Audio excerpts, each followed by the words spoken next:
ज्योतिर्मय जगदीशे तेजोमय अपार परम पुष्पावन परम तुझको है नमस्कार। सत्य ज्ञान आनंद के परम धाम श्री राम, पुलकथो मेरा तुझे होवे बहु प्रणाम। मुझे भरोसा राम तू दे अपना अनमोल, रहूं मस्त निश्चिंत में कभी ना जाऊं तो। गुरु जी को करिए वंदना भाव से बारंबार, नाम सुनो का से किया किसने भव से पार। जे ना तू फड़दा साड़ी बाँ असा रुल जाना थे। बहुत बड़भागी हैं, गुरु कृपा महाराज का आशीर्वाद है, सत्संगति मिली हुई है। अगर सत्संगति नहीं मिलती तो अभी मैं खाने में होते, जुआ खाने में होते। कुसंग का प्रभाव होता। महापुरुष का संग सुहाना, पुण्य कर्म परिणाम मखाना। ये पुण्य कर्मों से मिला है। श्री रामायण जी का प्राण चल रहा है, चालीसा का यज्ञ।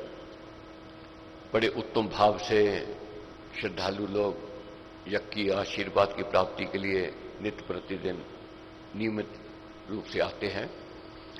बार बार एक बात मैं कहता हूं, कथा हम सबको पता है, क्या हुआ, कैसे हुआ, क्यों हुआ, अब आगे क्या होगा, सब पता है। मगर जो महाराज ने ज्ञान दिया है उसका मनन हम चिंतन करते हैं, उस और हमारा अधिक ध्यान है आजकल। क्योंकि जो महाराज ने इसमें ज्ञान भरा है, इसमें घर गृहस्थ सुखमय होवेगा, दिशा मिलती है, मंजिल की ओर बढ़ता है।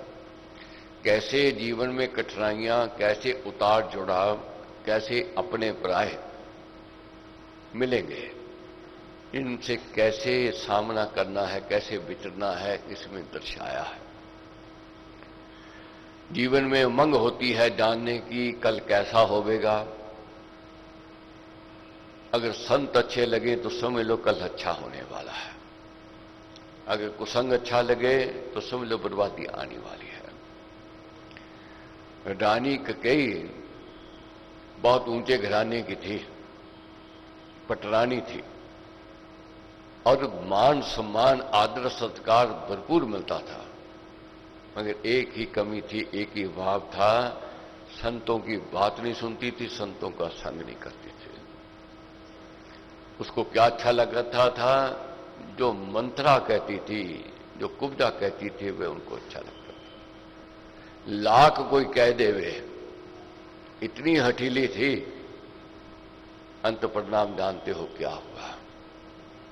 तो महाराज ने लिखा है, होने आवे जब अनहोना, होने आवे जब अनहोना, भीतर हिलता कोना कोना, होनी हो जब ही बहु हानि। ये समझाया हमारे ने। क्या समझाया है? होनी हो जब बहु हानि, जब बड़ी हानि होनी हो। मस्तक फिरता बिगड़े वाणी, पहले मस्तक बिगड़ेगा और वाणी बिगड़ जाएगी, सोच बदल जाएगी। कुसंग अच्छा लगने लग जाएगा और संग बुरा लगने लग जाएगा। वाणी बिगड़ जाएगी, शिष्टाचार खत्म हो जाएगा। जब मर्यादा छूट जावे, समझ लो अब अमंगल होने वाला है। तो महाराज कहते हैं, कोई व्यक्ति एक बार पाप करता है, फिर पाप रुकते नहीं। एक झूठ बोलता है, आगे लाख झूठ बोल ले उसको सत्य बनाने के लिए, मगर वह झूठ का झूठ रहेगा। अंत परिणाम क्या होता है? झूठ बोलने वाला, पाप करने वाला, वह अपमानित हो जाता है, कुलंकित ही हो जाता है, मनुष्य हो जाता है। यहां तक है महाराज कहते, एक पाप कर पाप होते हैं, रुकते नहीं, फिर रुकते नहीं है। पापी जन तो आप पानी वत नीचे चले। जो पापी है, पानी की तरह नीचे ढलान की ओर जाता रहता है। जो अपना स्थान छोड़ देता है, वह मनुष्य हो जाता है। दांत हैं, जब तक अपने स्थान पर हैं, शुभ है, शोभा के प्रतीक है। वही जब गिर जाते हैं, वे मनुष्य हो जाते हैं।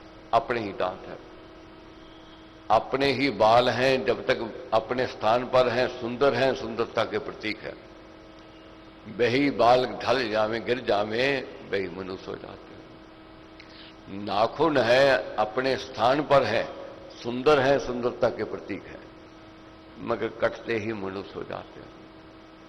इसी प्रकार जो प्राणी अपना स्थान छोड़ देता है, मर्यादा तोड़ देता है, वह मनुष्य हो जाता है। रानी मर्यादा तोड़ रही है, छोड़ रही है, गिरावट की ओर जा रही, गिर रही, पतन हो रहा है। प्रश्न किया किसी ने, अच्छे प्रश्न आ रहे हैं, जिज्ञासा मैं समझता हूं, बहुत अच्छे भाव हैं, बहुत उत्तम तो प्रश्न है, जिससे मेरे को भी ज्ञान मिल रहा है, मेरे को भी सोचने विचारने का समय मिलता है।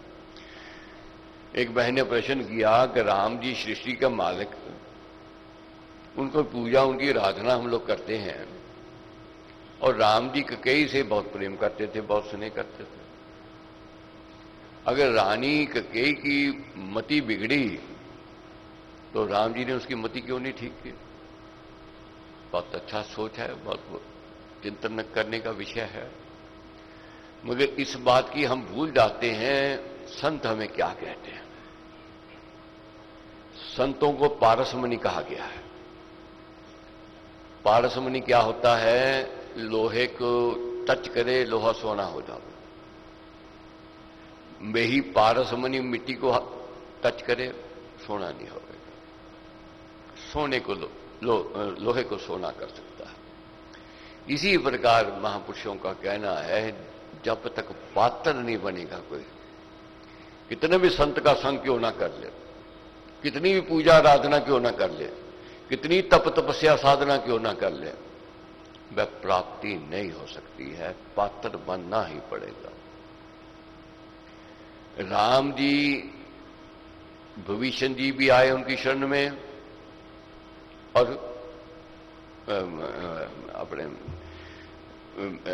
रावण दूर रहा, कोई प्राप्ति नहीं हुई। सुग्रीव जी आए, सब कुछ ले गए। अंगद जी दूरी करते रहे, कुछ नहीं मिला। सुग्रीव जी पात्र बने, सब कुछ मिल गया। विभीषण जी पात्र बने, सब ले गए।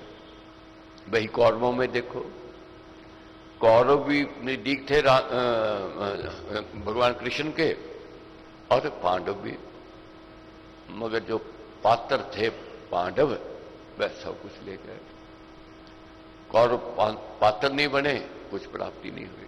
यहां तक देखो, भगवान श्री कृष्ण गृहस्थी थे, कितनी रानियां थी, आगे उनके बच्चों का नाम कभी सुना? नहीं सुना होगा। आपस में लड़ भिड़ पड़ते। पात्र नहीं बने, वह प्राप्त नहीं कर सके। इसलिए हमें पात्र बनना पड़ेगा। पात्र बनने के लिए ज्ञान का होना अति आवश्यक है, ज्ञान की प्राप्ति अति आवश्यक है, ज्ञान की ओर बढ़ना है। तो महाराज इसमें जो ज्ञान दे रहे हैं, समझा रहे हैं। अब जब रानी ने हठ किया कि मेरे को 2 बार आपने दिए थे, अब 2। पहले रानी ने बात कही, जब को भवन में गई, राजा दशरथ आए, पूछने लगे कारण क्या को भवन में आई हो? कहती, कहना तो मैं चाहती हूं मगर डरती हूं, कहीं मेरी बात का इनकार ना कर दो आप। राजा दशरथ कहते, मैंने कभी इनकार नहीं किया। कहने लगी, नहीं, मेरे को विश्वास नहीं है। जब देखा राजा दशरथ ने कि जो कोप में है, तो कहने लगे, राम की सौगंध, जो तू कहेगी वह मानूंगा। अब वचन जाल में बंध गए राजा दशरथ। अब रानी क्या कहती है देवी देवताओं को आह्वान करके, और तो कोई साक्षी था नहीं, कहीं वचन से फिसल ना जामे। हे देवी देवताओं, देखो सुनो, राजा दशरथ मेरे को वचन देता है राम की सुगंध का करके, मैं जो कहूंगी वह मानेंगे। अब क्या कह दिया? भरत को राज, राम को 14 वर्ष का वनवास। अब राजा दशरथ मूर्छित हो रहे हैं, चरणों में गिर रहे हैं, रानी की मिन्नतें कर रहे हैं। तो महाराज क्या समझाते हैं? वचन देने से पहले 1,00,000 बार सोचो। वचन जब बिखर जाते हैं फिर वापस नहीं आते, फिर वापस नहीं आते, 1,00,000 जतन कर। तो इसलिए चतुर वह है जो दूसरे की चाल से बचे। चतुराई यही है जो अपना भविष्य सोचे विचारे। तो राम जी को जब बुलाया गया तो फंस गए, राजा दशरथ बंधन में आ गए।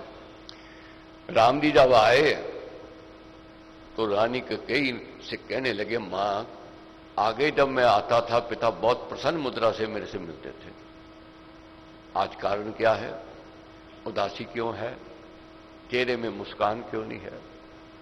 अब रानी कैकेयी क्या कहती है, बेटा तेरे से डर रहा है तेरा पिता। अब राघव कहते हैं मेरे से डर रहा है, ये कैसे हो सकता है। कहने लगी, पुत्र जवान हो गए, पिता को संकोच होता है, ऐसा ना हो बात की अवज्ञा ना कर दे। तो उसको ये डर सता रहा है कि मैं कुछ कहूं और तू अवज्ञा कर दे और पिता का अनादर होगा। और राघव जी क्या कहते हैं, पिता कहे तो मैं अग्नि में कूद जाऊं, जल में डूब जाऊं और विष का प्याला अभी पी लो। ये राघव के आदर्श थे। और जहां तक कह दिया, मां अगर पिता नहीं कहते, मैं समझता हूं अगर तू भी कहे मेरे को स्वीकार है। तब मां ने कहा, रानी कैकेयी ने, भरत को राज मिलेगा, तेरे को 14 वर्ष का वनवास मिलेगा। इसके लिए, इस ज्ञान की प्राप्ति के लिए अगर समय हो, आप देखोगे एक एक प्रसंग में हमें क्या क्या महाराज ने शिक्षा दी है, क्या क्या उपदेश दिया है, कैसे कैसे सामना करना पड़ेगा, कैसी कैसी कठिनाइयां, उलझने आवेंगी, रुकावटें आवेंगी। इसके लिए नित्य प्रातः 6 से 7 की सभा और रविवार की 8:30 से 10 बजे की सभा है। तो कल संक्रांति है, महान पर्व है, तो कल का सत्संग जो होगा प्रातः 6 से 7:15 बजे का, सवा घंटे की बैठक है। वैसे तो संक्रांति को हम लेट सभा रखते हैं, मगर व्रतियों के व्रत हैं, डायरेक्ट टेलीकास्ट में भी हमारे साथ व्रत लिए हुए हैं, तो इसलिए समय 6 से 7:15 का ही रखा है। तो दिन भर जब तक चलेगा और रात्रि को 7:30 से 8 बजे की भजन संध्या होगी। दिन भर मेरी भी कोशिश रहेगी, यहीं पर रुकूंगा, सेवा करने वाले रुकेंगे और प्रेरणा देने वाले अपनी प्रेरणा देते रहे। आज मेघ देवता भी प्रसन्न हुए, खूब वर्षा हुए। कभी सोचा नहीं था किसी ने कि लुधियाना शहर में इतनी बरसात कभी हो जाए, और वर्षा काल भी आया नहीं। इतना पानी इस दरबार में भर गया, सैकड़ों वर्करों ने ऐसी सेवा की दिन भर, ना अपने कपड़ों की परवाह की, ना खाने पीने की सोच रखी, ना कारोबार की। अगर उनकी सेवा नहीं होती तो आज शाम का सत्संग करना कठिन था। जैसे पिछले एक बार आया था बहुत तूफान, बहुत पानी भर गया था, बहुत नुकसान हुआ था, मगर इस बार बच्चों ने मेहनत करके नुकसान से तो बचाव कर लिया। कठिनाई तो आई, आपको भी मुश्किल आ रही है, बैठने की सुविधा जरूर है, मगर एक बात कहूंगा मेरे महाराज की कि ऐसी कृपा है सेवकों के ऊपर, बड़े भाव से मन से सेवा करते हैं। ये प्रार्थना का हाथ जोड़ मांगू हरे, सेवा कृपा प्यार मिले नम्रता दान दे, देना सब कुछ बार।